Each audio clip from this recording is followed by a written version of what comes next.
กลับบ้านไปสิขอบFCจักมือเขาเก็บ2 มื้อเก็บเท่านึง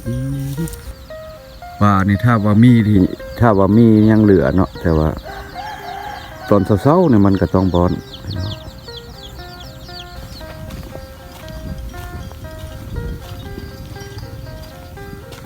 เพิ่นไปฮดสวนนะเจ้าของสวนเพิ่น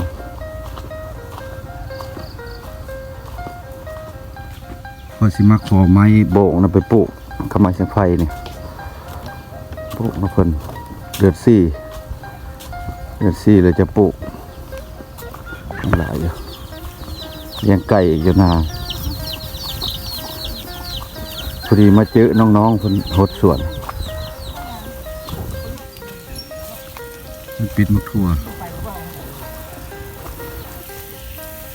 เยอะมักทั่วฮดมักทั่วฮดสลีต่ออีกฮดสลีต่ออีกชื่อยังน้องบ่ได้ไปการบ่ได้ไปพักผ่อนละเงินเดือนได้ละได้แล้วเพิ่นพักผ่อนฮดอันนี้ดีก่อนเนาะพักผ่อนถึงโอ้ต่อหันต่อนี่ก็พอคักสลีนี่พี่น้องอันนี้มักทั่วนั่งบ่ดีไหมทั่วตั้งโอ้หลายเติบนี่เนาะเขาไล่เป็นกิโลบ่เขาซื้อค่ะโลนึง20,000พี่น้องมักทั่วตั้งเลยนี่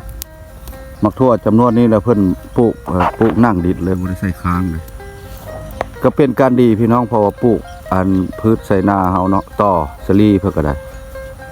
เพราะว่าเข้ากับงามเฮากับบ่ได้เสียพุ่นขี้งัวขี้ควายใส่อันไปทุทิพเนาะเพราะว่าเข้ากับงามเพราะว่าเพิ่นก็ส่วนมากเพิ่นก็ใส่แต่เน้นแต่ขี้งัวขี้ควายปุ๋ยธรรมชาติบ้านเฮา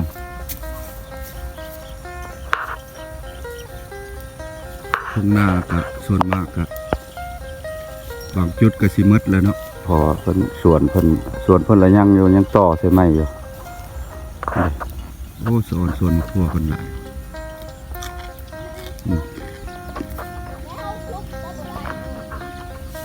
วันนี้มาคั่วค้าง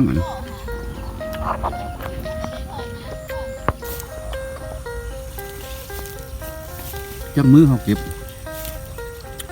2 มื้อเก็บเท่านึงคือว่าน้ำกับโบสู้คนหลายเนาะเอาน้ำเขาเลยเป้งเขาเลยดูขึ้นจากสระอะไรเนาะคลองเป็นคลอง3 มื้อเป็นถนนนำไปใส่ลงเบิ่งบ่มขั้วตังมันบ่ได้ใส่ค้ามก็เก็บรถดุอีกตะเวนกำลังขึ้นภาคนี้ไปก็ถือว่าหน้าผาตัวนะนี่บนทันผู้ชมเห็นมันสิมีห้วยข้ามแล้วมีหน้าผาภาคคนละบ้านเนาะมันติดกันเลยบ้านนี้ก็ไล่แล้วก็ติดด้วยภูเขาพังไปด้วยหินปูนคือเก่าจุดนี้แหละเป็นบ้านเล่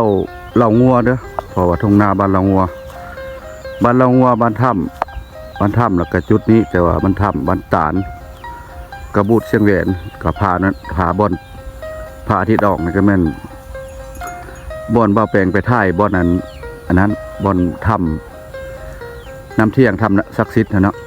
คอยสิพาพี่พ่อน้องไปเบิ่งสวนนั้นก่อน2 ล้านปลายลอยนี่ทหารหลายนี่มีแต่มาข่าวพันอย่างบุนี่พันข่าวหรือพันไปซะบ่แม่นพันกัดเนาะพันข่าวพักพี่น้องน้องยังก็ซื้อครับน้องปีอายุจักปีแล้วปีหน้ามาสิกล้องหมดแล้ว24 ปียังบ่เคยมีแฟนเนาะใครสนใจกระทักทายมาได้เนาะเฟซนั่นใดก็เฟซเนาะเฟซนั่นใดเฟซปีภูมิจันทร์ภาษาหยังภาษาอังกฤษมีหยังก็ติดตามพิมพ์เข้ามา TikTok ได้บ่ได้ลิ้นบ่ TikTok ก็ลิ้นแต่บ่ชื่อนะมันบ่ได้TikTok ก็มีเนาะทักทางเฟซเอาก็ได้พี่น้องไปเบิ่งผู้ฮดสวนไปเบิ่งน้องดงปีเพิ่นฮดสวนเพราะว่าเพิ่นก็เป็นคนเสาหลักอยู่ในครอบครัวเนาะชนอายุ24 ปีก็ยังบ่ทันได้มีครอบครัวเรียนจบเพิ่งบ่ห้องใดละจบห้องไหน โอ้มเจ็ด แม่น อืมอันนี้ไม่ยังเฮาปลูก ปลูกถั่วผักสลีผักโหมผักโหม มาทั่วตั้งคือเก่าบ่ ถั่วนี่แหละถั่วงาม เออ ปลูกผสมผสานกันเล อื ย มเฮาปลูกก็ดีนิดนึงเพราะว่ามันเฮาบ่ได้ใส่ฝุ่น แม่นว่ามันเป็นนานเก่าเขาก็บ่ได้ใส่พุ่นหลาย เฮามันเป็นนานเก่าแล้วก็นึงมาบัดเฮาเฮ็ดนามันก็เข้าก็ได้งามอยู่ อันนี้เขาบ่ได้เห็ด ตัวนี้ละปะเลย มีแต่เห็ดสวนเลย เฮ็ดสวนลูกเดียวเนาะ แม่น ยามพ่นน้ำก็บ่ท่วมบ่ บ่ปลูกได้ตลอด อืมปลูกได้ตลอดเวลาเพิ่นน้องปีท่านผู้ชมเพราะว่าเพิ่นก็ดูเป็นเอื้อยกกบ่ เป็นน้องหล่า น้องละมีน้อง มีเอื้อยไอ้น้อง4 คน 4 คนเอาครอบครัวมาละ แม่น ยังแต่เจ้าเนาะ แม่น เจ้าบ่ได้เสียว บ่อยากได้ ยังบ่อยากได้ ถ้าว่ามีได้เสียวบ่ กะเบิ่งตาม ก็เบิ่งไปเนาะ ภาคถึงพี่น้องชาวไทยเขาเนาะที่ว่าผู้ติดตามใหม่ติดตามเก่าบ่แปลกบรรณาเนาะทักทายมาทักทายสบายดีทางน้องปี ถ้าว่าพิมพ์เข้าไปบ่ได้ก็ถือว่าคอมเมนต์มาได้เพราะว่าค่อยก็สิมาเอาเฟซให้เพิ่นก็บางเทื่อเพิ่นก็บ่แน่เนาะเพิ่นเว้าบางเทื่อเพิ่นก็อยากได้ผัวต่างประเทศก็มีทางประเทศไทยบอกประเทศลาวมันก็เอากันได้ซุมื้อนี้บ่มีปัญหาหยังหมดเนาะตอนนี้ก็มาเบิ่งเพิ่นหุดสวน คลิปนี้ก็เพราะว่ามาเลาะเบิ่งเล่มป่าเพราะว่าบางคนก็จมว่าบ่ได้ป่าแล้วมาเบิ่งว่ามีตัวจริงบ่ป่านี่ก็บ่มีปานใดปีนี้เพราะว่าฟืนหนึง50,000นี่กระดง30,000บางคนก็คล้องเป้าเมื่อหลายคน ก็เลยมาเก็บภาพถ่ายบรรยากาศให้พี่ให้น้องได้เห็นโอ้ใช้อันเฮาได้น้ำขึ้นมาแต่ห้วยเลยเนาะมาฮดเลยส่วนเพิ่นก็บริเวณพุ่นล่ะพี่น้องต้นม่วงกับออกไปบอนเบาแปลงไปถ่ายกินนี่บนต้นสลีตัวนั้นก็เถียงนาเพิ่นบ่ได้ไปกานเพิ่นพัก แต่ว่ายังสิเฮ็ดคืนบ่กานเลย ก็ไปเห็ดอยู่ ยังสิกลับไปเฮ็ดอยู่ ก่อนก็ พักผ่อนซะก่อน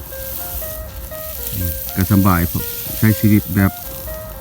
พอเพียงแล้วก็เฮ็ดนาเฮ็ดสวนก็ยังเหลือกินและมีต่างหาเงินใช้จ่ายบ่คือจะไปไทยทำงานอยู่ไทยคือเขาบ่ จากไปยังบ่ทันละไป บ่ทันได้ไปเนาะ เรียกอยู่บ้านยังค่าเรียกค่า อืม เรียกยังเที่ยวชิ้นแล้วจังไป โอ้ แต่ก็ยังเบื่ออยู่ ยังโดดอยู่เนาะ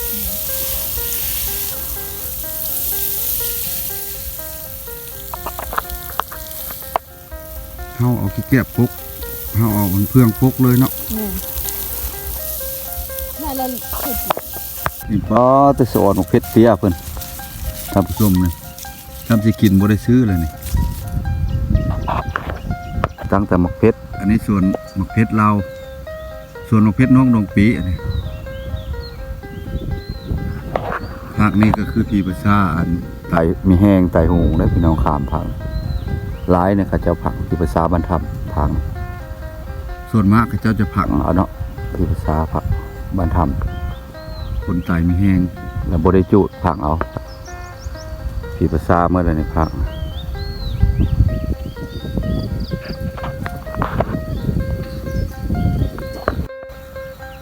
พาพี่พาน้องไปเบิ่งสวนสลีทางนั้นบัดตื้มเนาะอันนี้โบแม่นเฮือนเทียงหน้าเพิ่นเทียงสวนสลีเด้อนี่เพิ่นสิเลี้ยงเป็ดเลี้ยงไก่แล้วก็ใส่พุ่นคอกเห็นบ่พุ่นเพิ่นอันสำหรับงัวเฮามาขี่แล้วก็นอนแล้วก็ใส่พุ่นแต่ว่าพุ่นนี่ก็แพงแล้วพี่น้องเพราะว่าเป่านึงบ่แปลงเคยซื้อแล้วแต่ว่าเดี๋ยวนี้ก็สิขึ้นบ่เลยนั่นแหละ 15,000 เป่านึง 15,000 กีบแพงนะเพราะว่าพุ่นขี้งัวขี้ควายพุ่นสัตว์ก็สำคัญเนาะปุ๋ยธรรมชาติปุ๋ยบ้านเฮาเฮ็ดไปสังกินอันนี้เฮ็ดต้มไปสัง เอามาคลี่ค่ะ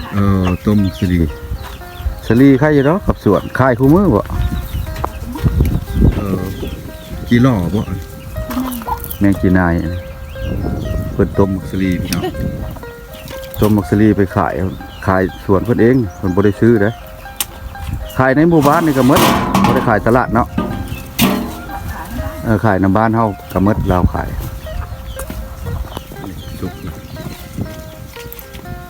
ง่ายๆเนาะ สิสร้างเลย มันสบายเลยต้มใส่กระสอบส่วนสลีเพิ่นนี่ปิดโคมือพี่น้องแน่นี่สะออดพี่น้องสะออดมักสลีเนาะเพิ่นปิดไปเก็บต้มไปขายโคมือตั้งงามเนาะพี่น้องอันนี้ส่วนสลีบ้านเฮาสลีลาวเฮาทั่วตั้งคือกันนี่ว่าแปลงถ้าว่ามีดินหลายก็จะเฮ็ดคือกันพี่น้อง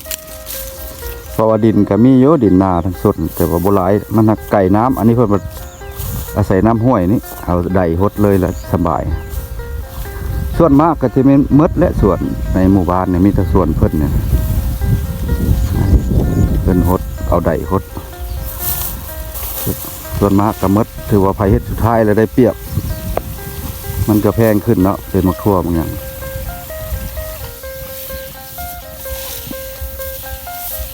หดเช้าหดแรงบ่อยหดตัวเช้าเลยอะใครอยู่น้ำบ่แห้งมันน้ำห่วยเสียที่แต่ค่าไฟเนาะค่าไฟอยากสูงเนาะโอ้2 แสนค่าไฟอยากสูงเด้อพี่น้องหดเราได้ใส่ได้เลยเราได้ใส่จักงัวปล่อยเห็นบ่งัวผุงงัวบ่ผุงงัวถ้าว่างัวบ่ดีแล้วมันบ่ได้กินงัวก็จะปล่อยได้บานก็จะปล่อยเลยบ่ได้ผูกมัดได้บ่คือประเทศไทยแล้วเขาเจ้าสิเลี้ยงเป็นพามเป็นโซนเพราะว่าบ้านเฮาเมืองลาวเฮาแล้วยังบ่ระเบียบนักปานนั้นคือเมืองไทยนี่บ่แปลงเคยไปซื้อไก่ชนก็บ่มีได้งัวในหนทางนะแบบเขาเลี้ยงใส่เป็นพามเลย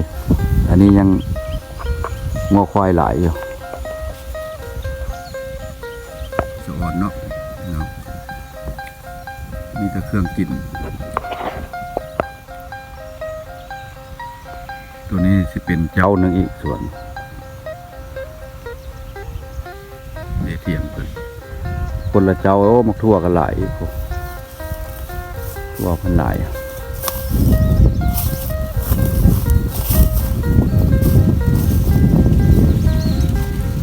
ตัวนี้เพิ่นใส่แบบซักเอาเลยบ่มันที่ระบบยังงามบ่คือตัวนี้แหละงามเนี่ยพอมันนั่นเขาเจ้าเห็นห้างละพักใหญ่ครับผู้ชมพักบักใหญ่บางใหญ่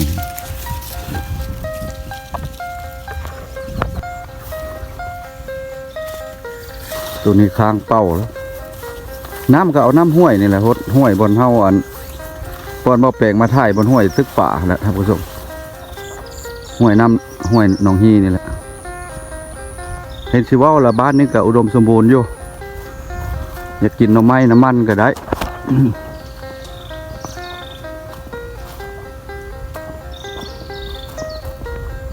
หน่อไม้ไฟกระลายอยู่นี่หน่อไม้ไฟขี้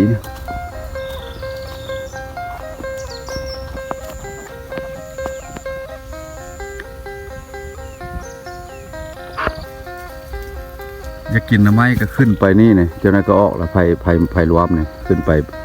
ป่าภาษานี่ร้ายหน่อไม้แต่ว่าคนโมชูมายานแท้จริงเลยธรรมดาบ่เป็นยังพี่น้อง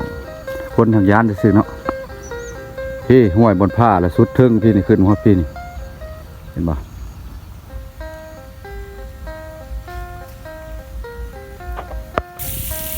กลับบ้านไปขอบFCคลิปนี้จะสิได้ขอมาขอบใจทางน้องดงปีเนาะน้องดงปีก็ที่มีอย่างภาคเข้าไปเป็นกำลังใจภาคเข้าไปเยี่ยมไปค่อยว่าเข้าไปติดตามเนาะน้องดงปีเพิ่นฮดพักกันสิแล้วแหละถ้าว่ามีโอกาสก็จึงสิไปทำงานอยู่ประเทศเพื่อนบ้านเฮาประเทศไทยเนาะขอขอบใจน้ำเพื่อนนะขอบใจเด้อขอบใจกดไลค์กดแชร์กดติดตามเพจของอันนั้นแน่ขอบใจหลายๆกลับก่อนมาเนี่ยวิดีโอนี้ก็สิบ่มีอย่างหลายท่านผู้ชมบ่แปลงมาเก็บภาพบรรยากาศถ่ายที่ว่าในชุมชนหมู่บ้านการเกษตรการปลูกการผักเนาะหรือว่าหนองปลา เรียกว่ามาเบิ่งครอบครัวน้องดวงปีเนาะวิดีโอนี้ก็สิไปก่อนพี่น้องขอลาวิดีโอหน้าวิดีโอในพบพ้อกันใหม่เนาะภาคเข้าไปเป็นกำลังใจทางซ่องเบาแปลงบรรณาภาคติดตามกันไว้เนาะพี่น้องเฮาติดตามกันไว้ทางซ่องเบาแปลงบรรณาเข้ามาเป็นกำลังใจ